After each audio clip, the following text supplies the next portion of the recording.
오늘 우리가 함께 묵상하실 말씀은 사무엘하 2장 12절에서 23절까지의 말씀이 되겠습니다. 넬의 아들 아브넬과 사울의 아들 이스보셋의 신복들은 마하나임에서 나와 기브온에 이르고, 스루야의 아들 요압과 다윗의 신복들도 나와 기브온 못가에 그들을 만나 함께 앉으니, 이는 못 이쪽이요 그는 못 저쪽이라. 아브넬이 요압에게 이르되, 청하건대 청년들에게 일어나서 우리 앞에서 겨루게 하자. 요압이 이르되, 일어나게 하자 하매 그들이 일어나 그 수대로 나아가니, 베냐민과 사울의 아들 이스보셋의 편에 12명이요 다윗의 신복 중에 12명이라. 각기 상대방의 머리를 잡고 칼로 상대방의 옆구리를 찌르매 일제히 쓰러진지라. 그러므로 그곳을 헬갓 핫스름이라 일컬었으며 기브온에 있더라. 그날에 싸움이 심히 맹렬하더니 아브넬과 이스라엘 사람들의 다윗의 신복들 앞에서 패하니라. 그곳에 스루야의 세 아들 요압과 아비새와 아사엘이 있었는데, 아사엘의 발은 들노루같이 빠르더라. 아사엘이 아브넬을 쫓아 달려가되 좌우로 치우치지 않고 아브넬의 뒤를 쫓으니, 아브넬이 뒤를 돌아보며 이르되, 아사엘아 너냐? 대답하되 나로다. 아브넬이 그에게 이르되, 너는 왼쪽으로나 오른쪽으로나 가서 청년 하나를 붙잡아 그의 군복을 빼앗으라 하되, 아사엘이 그렇게 하기를 원치 아니하고 그의 뒤를 쫓으매, 아브넬이 다시 아사엘에게 이르되, 너는 나 쫓기를 그치라. 내가 너를 쳐서 땅에 엎드러지게 할 까닭이 무엇이냐? 그렇게 하면 내가 어떻게 내 형 요압을 대면하겠느냐 하되, 그가 물러가기를 거절하매 아브넬이 창 뒤 끝으로 그의 배를 찌르니 창이 그의 등을 꿰뚫고 나간지라. 곧 그곳에 엎드러 죽음에 아사엘이 엎드러져 죽은 곳에 이르는 자마다 머물러 섰더라. 아멘.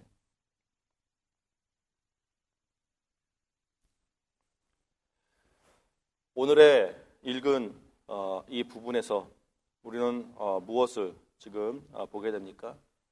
마치 영화 한 편을 보듯 정말 생생하게 이날 어떠한 일들이 일어났었는지에 대해서 이 다윗의 군대와 저쪽 사울의 아들 이스보셋의 군대가 서로 지금 부딪히고 있는 모습들을 보게 됩니다.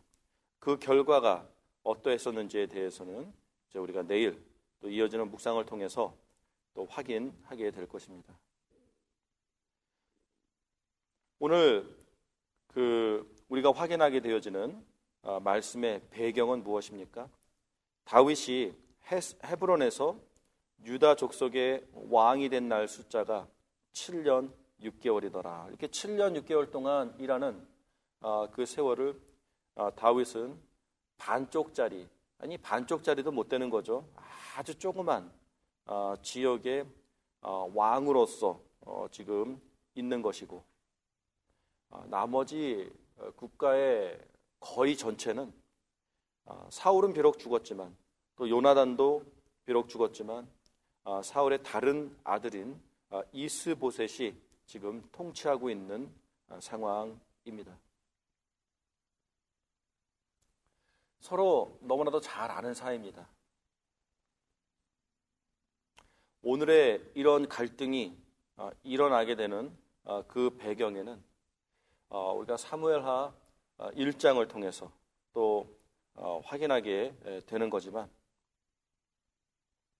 또 2장을 통해서도 확인하게 되는 거고요.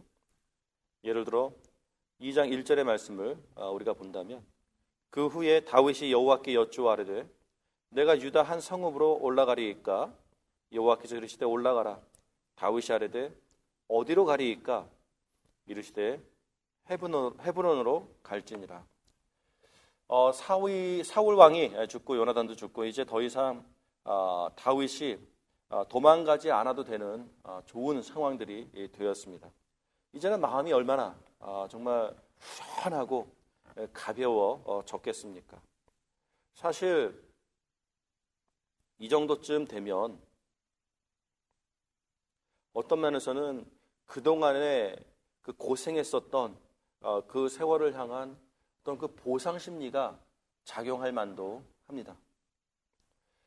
다윗에게 있어서 지나간 그 고난의 세월을 쭉 돌이켜보면서 회고하면서 그 사람의 마음속에 작용할 수 있었던 보상 심리는 무엇이었겠습니까? 다윗은 그동안 혼자 그 시간을 보냈던 것이 아닙니다. 다윗에게는 그 세월 동안 정말 이스라엘 최고의 용사들이 다윗에게 몰려들었고요. 또 다윗의 곁에는 그 나라에서 어쨌든 억울한 처지에 있었던 사람들은 다 다윗 쪽으로 지금 와서 함께 생활을 했었던 상황입니다. 다윗은 나름대로 아쉽지 않은 용맹한 용사들과 나름대로의 군대가 있었습니다. 지금 이스라엘에는 그 왕이 지금 세상을 떠난, 그리고 그 후임이 정해지지 않은 굉장히 혼란스러운 상황이며, 또 이스라엘은 전쟁에서 패배를 한 상황이기 때문에 군대도 굉장히 그 지금 힘이 무력해진 상황입니다. 정치적으로 정말 쿠데타를 일으켜도 너무나도 쉽게 성공할 수 있는 상황이 지금 전개되어지고 있는 것입니다. 모든 면에서 지금 다윗에게 유리합니다. 사울이 죽인 자는 천천이면 다윗이 죽인 자는 만만이다. 민심은 지금 상당히 다윗 쪽으로 기울어져 있습니다. 힘의 균형이 엎어졌습니다. 절대적으로 한쪽으로 확 치우쳤습니다. 다윗에게 몰려 있는 것입니다. 그런데 이러한 상황 속에서 인간적인 그 다음 수순은 치고 들어가는 거죠. 사울의 궁전으로 군대를 이끌고 입성을 해서 거기서 본인이 왕이 되는 것을 선포해버리고 백성들에게 있어서 백성들은 어쨌든 반대하진 않을 것이고, 혹시 반대하는 세력들이 있더라도 어떻게 감히 다윗과 그의 군대 앞에 맞설 수 있겠습니까? 분위기상으로 말입니다. 압도적으로 지금 다윗이 우세한 상황입니다. 그런데 다윗은 지금 여기서 보여주고 있는 모습을 우리가 다시 한번 확인해 봅시다. 다윗이 지금 오늘 전쟁을 치르고 있는 모습들을 보고 있지만, 지금 그 배경 속에 지금 다윗이 하고 있는 행동들을 우리가 되짚어 보아야 할 필요가 있습니다. 사울과 요나단이 죽었다라는 그 소식을 전해 들었을 때에 다윗은 정말 뜻밖의 반응을 보이지 않습니까? 사울을 향하여 또 요나단을 향하여 정말 진심으로 진실되게 마음속 깊은 곳에서부터 우러나오는 애도를 하고 있습니다. 심지어는 노래를 지어서 바칩니다. 유올로지라고 하죠. 정말 고인을 기리는 정말 깊은 어떤 그 애통하는 마음으로 장사를 아주 장례를 아주 성대하게 치러줍니다. 아마 주변에 있었던 모든 사람들은 어땠을까요? 뜻밖이네 라고 깜짝 놀랐을까요? 아닐 것입니다. 다윗의 측근에 있었던 사람들은 다윗이 그동안 누누이 표현해 내었을 테니까 다윗이 이러한 반응을 보이는 것이 놀라운 반응은 아니었을 것입니다. 그러나 우리가 본 1장에서 본 사실은 무엇입니까? 마침 좋은 기회가 와서 사울을 직접 죽일 수 있게 되었었던 그 청년은 다윗에게 찾아왔을 때에 상당한 보상을 기대하고 찾아왔을 텐데 즉시 사형을 당하지 않습니까? 제 발로 걸어 들어와서 이렇게 죽게 될 줄은 본인도 정말 상상도 못했을 것입니다. 그리고 아까도 도입부에 말씀을 드렸지만 다음 수순은 사울의 궁궐로 쳐들어가는 겁니다. 입성하는 겁니다. 그러면 피 한 방울 흘리지 않고 이 모든 이 나라를, 이 국가를 이제는 얻을 수 있는 그러한 때가 왔습니다. 인간적으로 보았을 때에.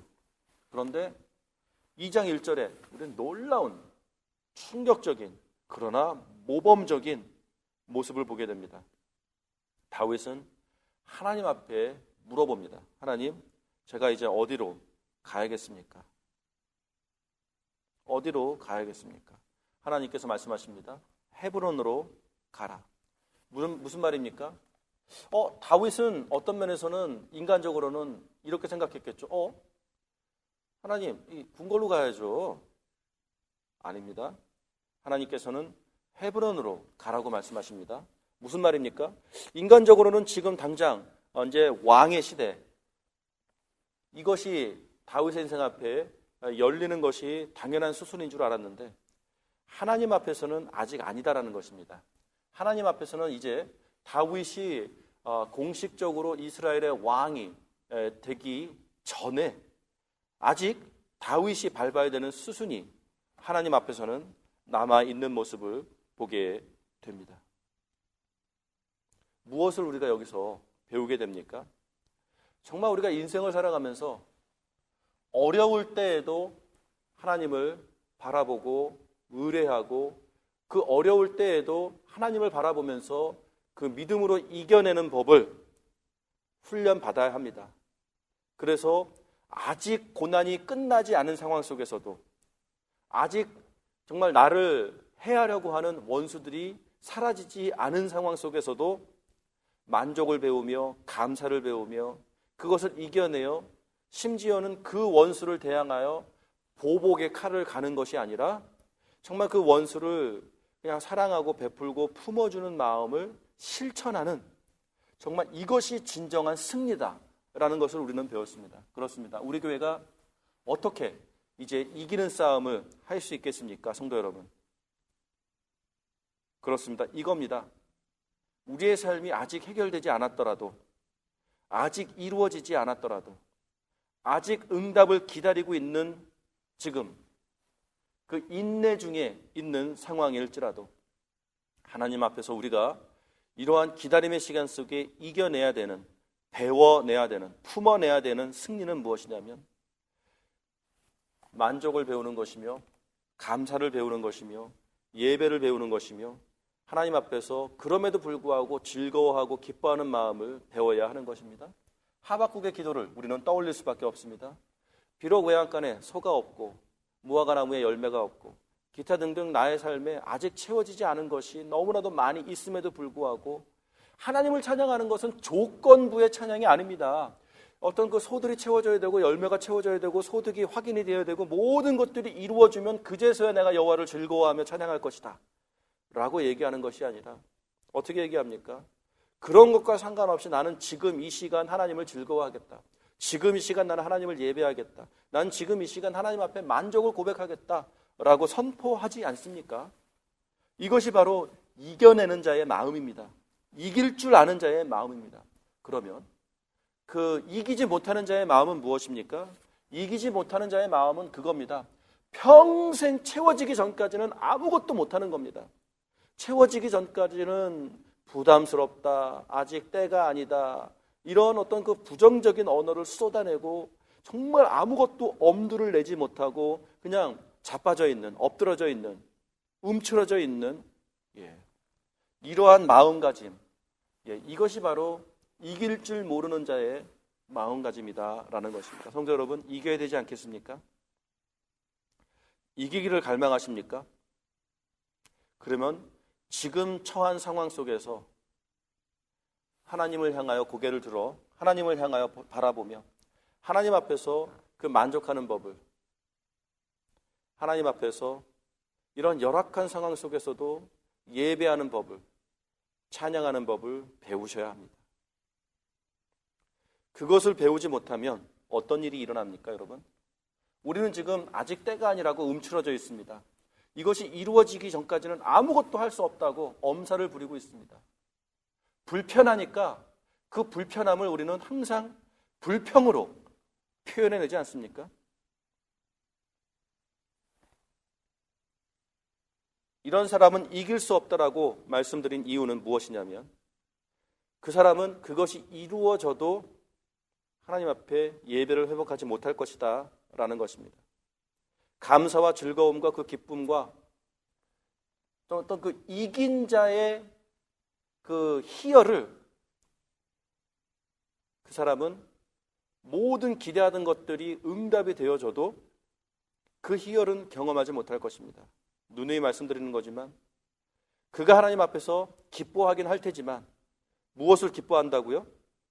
하나님을 기뻐하는 법을 회복시킨 것이 아니라 그냥 자기가 원했었던 것이 이루어져서 그게 그냥 마냥 좋은 그것만 회복된 겁니다. 그건 회복도 아닙니다. 그거는 그냥 본능적인 반응입니다. 너무너무 갖고 싶었던 것, 그것이 이제 내 손에 들어왔으니 얼마나 기분이 좋습니까? 그러나 우리가 어린아이의 예를 들었듯이 정말 원하던 장난감을 드디어 받게 되었지만 그것 때문에 너무너무 기분 좋아하지만 한 2, 3분 후면 금세 그것이 자기 인생의 만족이 아니다라는 것을 경험하게 되는 거죠. 그래서 그 만족을 위해 그 다음 것에 대한 기대를 하고 그 다음 것에 대한 필요를 다시 표현하게 되고 역시 주저앉습니다. 그 다음 것이 이루어지기 전까지는 아무것도 못합니다. 이것이 패배하는 자의 끊임없는 악순환의 반복입니다. 그래서 우리는 이루어지지 않은 상황 속에서도 하나님을 향하여 만족을 배우는 것, 바로 이것이 승리하는 자의 배워야 할 인생을 향한 마음가짐이며 태도입니다. 이 말씀을 느닷없이 오늘의 본문 말씀에서 드리는 이유는 무엇이냐면 다윗에게 있어서 그 모든 것이 응답을 받았지 않습니까? 이제는 이제 사울이 없어졌으니까요. 그런데 사울이 없어진 상황 속에서도 다윗은 서둘러서 지체하지 않고 사울의 궁전으로 쳐들어가는 것이 아니라 무릎을 꿇습니다. 하나님 앞에 여쭙습니다. 어디로 가야 되겠습니까? 하나님의 지시를 바라며 의뢰하며 또 하나님께서 지시할 때에 거기에 순종하는 모습을 보입니다. 그렇습니다. 고난의 때에 하나님을 예배하는 법을 배워낸 자는 이제 모든 것이 응답되어진 상황 속에서도 서두르지 않습니다. 흥분하지 않습니다. 뭐냐? 다윗은 이미 기쁨이 무엇인지를 회복했거든요. 다윗의 기쁨은 자기가 바라던 것이 이루어져야만 느낄 수 있는 감정이 아니었습니다. 더 이상. 다윗은 이미 사울이 살아있는 상황 속에서도 기쁨과 예배와 즐거움을 배운 사람이기 때문에 사울이 없어진 상황 속에서 그가 더 기뻐해야 할 이유는 다윗에게 있어서는 없었던 것입니다. 이미 하나님 앞에서 기뻐하고 있었기 때문에 오히려 사울이라는 존재가 없어졌을 때 다윗이 취한 행동은 무엇입니까? 사울을 깊이 애도합니다. 그를 위하여 아주 성대의 장례를 치루어 줍니다. 무슨 말입니까?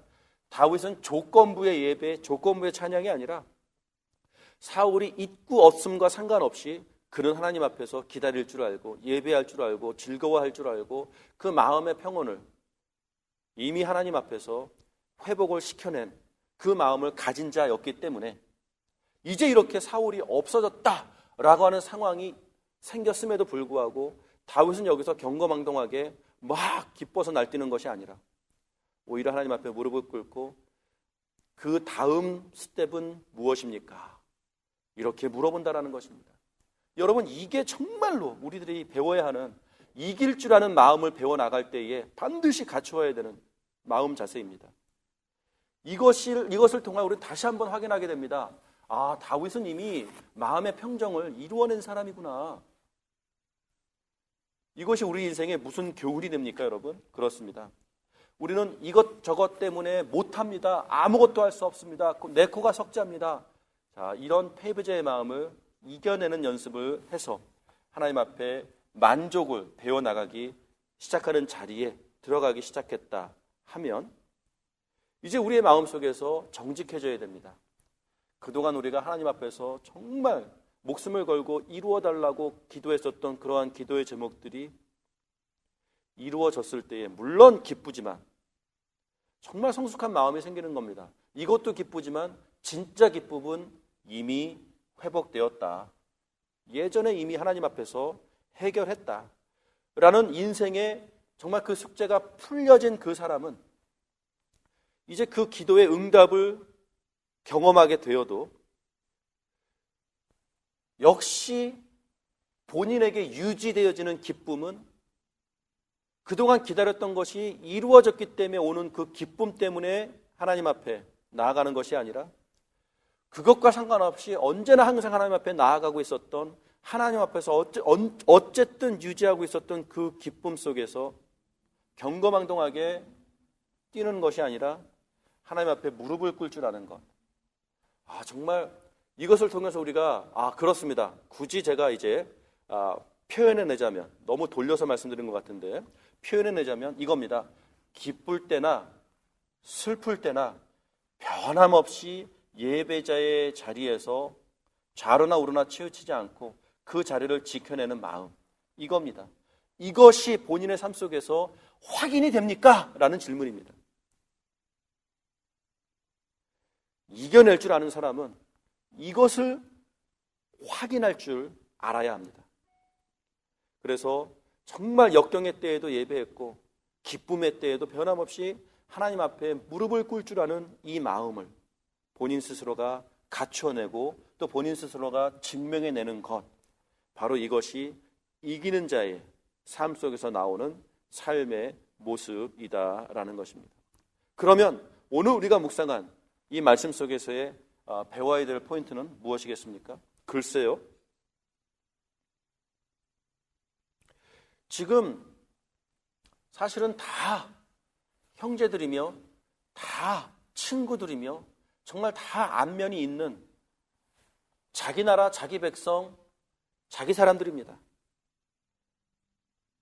그러나 마치 지금도 한국처럼 남북이 총칼을 겨누고 있듯 너무나도 가슴 아픈 일들이 지금 여기에 전개되어지고 있지 않습니까? 아는 사람들끼리 지금 싸움을 하고 있는 겁니다. 너무 치열하게 전쟁을 하고 있는 것입니다. 여기서는요, 이제 무슨 말입니까?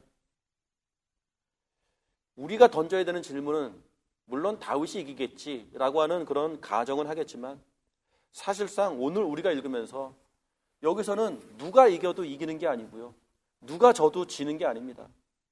그냥 아픈 겁니다. 서로 이러면 안 됩니다. 지금 이 나라가 정리가 안 된 모습들이 있음을 보게 됩니다. 너무너무 지금 아픈 일들이 일어나게 됩니다. 그래서 어쨌든 저쪽 군대가 패배해서 도망가는 상황 속에서도, 그래서 이긴 자 쪽에서 이 패배하는 자를 지금 막 뒤쫓고 있는 상황 속에서도 지금 어떤 대화를 합니까? 서로? 도망가는 자나 뒤쫓는 자나, 야야 나 쫓아오지 말아라. 야 내가 너를 죽이면 내가 너 형을 다음에 어떻게 봐야 되겠느냐. 야 그러지 말고 좀 절로 가라. 쫓아가는 자는 또 무식하게 그것도 듣지 않고 그냥 쫓아가고, 지금 누가 이기고 있는 건지 누가 지고 있는 건지, 왜 도망가는 사람은 쫓아오는 사람을 향하여 오히려 경고하잖아. 나 쫓아오면 너 다친다. 그러지 마라. 좀 가라. 이 대화는 지금 원수들의 대화가 아닙니다. 우린 여기서 무엇을 묵상할 수 있을까요? 인생은 내가 원하는 대로, 내가 기대하는 대로 풀려나가지 않는다는 것입니다. 때로는 이렇게 본인의 그렇죠. 이렇게 얘기할 수 있을 거예요. 본인의 숙제는 사울이 자기를 더 이상 쫓아오지 않는 것, 이것이었습니다. 본인의 숙제는. 그래서 사울이 자기를 쫓던 그 사울이 죽었을 때에 다윗은 인간적으로 본인의 숙제가 해결된 것으로 보였을 것입니다. 그러면 인간적으로는 사울의 궁궐로 당장 달려가야 하는 상황입니다. 그러나 그가 하나님 앞에 무릎을 꿇었을 때에 다윗은 무엇을 보게 됩니까? 자기가 풀어야 되는 숙제는 사울만이 아니었다라는 것을 확인하게 됩니다. 참 이게 이기는 자가 누리게 되는 놀라운 지혜입니다. 무슨 말입니까? 우리가 하나님 앞에 살아가면서 하나님 이것이 이루어지기 전까지는 난 아무것도 할 수 없습니다 라고 얘기했었던 그 패배자의 마음속에서는요, 인생을 바라보는 안목이 너무나도 좁을 수밖에 없어요. 왜냐? 문제밖에 안 보이니까. 그것이 해결돼야만 내가 숨을 쉴 수 있다고 생각을 하니까 그 사람의 인생은 조건부의 인생이 되는 거죠. 조건부의 예배가 되는 거죠. 기도를 해도 항상 조건이 있는 거죠. 이것이 이루어지면 예배하겠습니다. 이것이 이루어지면 하겠습니다. 그러나 다윗의 인생을 보게 되니까 그것이 이루어졌는데 그것이 이루어졌다고 해서 인생의 모든 숙제가 다 해결됐느냐? 아니라는 겁니다. 역시 다윗은 그 다음부터 전개될 더 큰 아픔을 보게 됩니다. 어떤 아픔을 보게 됩니까? 형제들끼리 총칼을 겨누고 서로 막 칼로 찌르고 죽이고 하는 피를 흘려야 되는 엄청난 숙제를 다윗이 어떻게 풀어낼 것이냐? 다윗이 그것을 감수하고 일방적으로 쿠데타를 일으킬 것이냐? 라고 하는 그 숙제 앞에서 다윗은 기다릴 줄 아는 모습을 배우게 되는 것입니다. 아, 이래서 하나님께서 사울의 궁전으로 나를 인도하신 것이 아니라 이 헤브론이라는 한 구석으로 가셔서 대기하게 하셨구나. 그래서 우리나라, 우리 민족, 우리 형제들이 지금 이 앞으로의 지금 풀어나가야 될 숙제를 어떻게 풀어나가야 될지에 대해서 하나님께서는 지금 나에게 가르쳐 주시고 있는 것이구나. 이것을 배우게 된다라는 것입니다. 무슨 말입니까? 정말 이길 줄 아는 자의 마음속에서는요, 정말 나도 내 인생에 기도의 제목이 있고 간절히 바라는 것들이 있었고 이제 그것이 때가 되어서 이루어졌다고 하더라도 우리가 아는 인생의 지혜는 무엇입니까? 이것이 전부가 아니다라는 것을 배우게 됩니다. 나는 그것이 풀리기 전까지는 아무것도 못할 줄 알았었던 어떤 우물한 개구리의 마음으로 터널 비전이라고 하죠. 좁은 견문과 시견으로 그거면 다 될 줄 알았는데 인생은 나에게 더 큰 숙제, 더 큰 어떤 그 짐들을 나에게 지금 얹혀놓고 있는 모습들을 보게 됩니다. 다윗은 더 큰 숙제를 이제 풀어내야 합니다. 예전에는 쉬웠습니다. 어떤 면에서는. 왜냐? 도망만 다니면 되었으니까요. 그러나 이제 도망 다니지 않아도 되는 상황에 처하니까 어떻습니까? 이제는 본인 스스로가 정말 왕이 될 수 있는지, 진정한 리더가 될 수가 있는지, 이렇게 분열된 나라, 그 백성, 그 형제들의 마음들을 어떻게 자기가 이겨낼 수 있을지에 대해서 다윗은 풀어야 할 숙제가 생긴 것입니다. 그렇습니다. 이기는 싸움을 할 줄 아는 성도들은 바로 이러한 지혜를 배우게 됩니다. 다시 말해서 나의 기도가 이루어지더라도 그 다음에도 내가 이 인생을 살면서 이겨내야 할, 품어내야 할 더 큰 산이 있음을 알기 때문에, 그것을 알기 때문에 하나님 앞에 무릎 꿇는 것입니다. 하나님, 이제 그 다음 스텝은 무엇입니까? 그러나 이길 줄 모르는 자는 어떻다고요? 그냥 이루어진 것, 응답되어진 것이 좋아서 덩실덩실 춤을 추고 좋아하다가도 그 다음 큰 산을 맞닥뜨리게 되면 다시 쓰러져서 식음을 전폐하고 그냥 다시 엄살하는 자리로 돌아가는, 이것이 끝까지 악순환의 반복으로 해결되지 않은 채로 그의 인생을 괴롭힐 것이다 라는 것입니다. 참, 오늘도 이 말씀을 묵상하면서 우리가 풀어냈으면 좋겠습니다. 인생의 지혜를 배웠으면 좋겠습니다. 오늘도 우리가 하나님 앞에서 무릎 꿇고 간절히 기도하는 제목들이 있습니다. 그러나 더 큰 마음을 품어야 됩니다. 하나님, 제가 압니다. 이것이 풀린 다음에도 내 인생에는 더 큰 숙제가 나를 기다리고 있음을 나는 압니다. 그래서 오늘 하나님 앞에 고백합니다. 그런 모든 숙제들이 풀리기 전까지는 예비할 수 없는 자의 마음으로 살아가야겠는가? 내 영혼에게 내가 스스로 물어봅니다. 내 영혼아, 나는 결국 그러한 조건부의 삶으로 하나님 앞에서 살아갈 것인가? 아니면 내 영혼아, 지금 예배를 선포하고 지금 감사를 선포하고 지금 만족을 선포하며 나의 기도의 응답들이 이루어지더라도, 이루어진 후에라도 나는 끝까지 그 예배자의 평정을, 그 예배자의 마음을 놓치지 않고 좋을 때나 슬플 때나 항상 하나님 앞에서 무릎 꿇을 수 있는 그런 사람이 될 것인가? 이것을 향한 질문을 해야 할 것입니다. 왜냐? 교회 역사상 우리는 무엇을 보게 됩니까? 오히려 고난의 때에, 거꾸로 얘기했을 때 고난의 때에 순수한 예배자로 있었더라면 부요함과 풍요로움과 어떤 이런 모든 것들이 해결된 때에는 성도들이 어떻게 됩니까? 부패하게 됩니다. 타락하게 됩니다. 오히려 더 큰 범죄의 자리로 나아가게 됩니다. 이것이 인생입니다. 그래서 우리는 이기는 법을 배워야만 하는 것입니다. 오늘 모든 것을 얘기할 수는 없겠지만 어쨌든 간에 우리는 날마다 주여 승리하는 자가 되게 하소서, 승리하는 자의 마음가짐으로 살아가게 하소서, 그 승리하는 자의 해법으로 우리는 인생을 살아가는 그러한 지혜를 받아 누리게 하소서. 우리 다 같이 기도하겠습니다.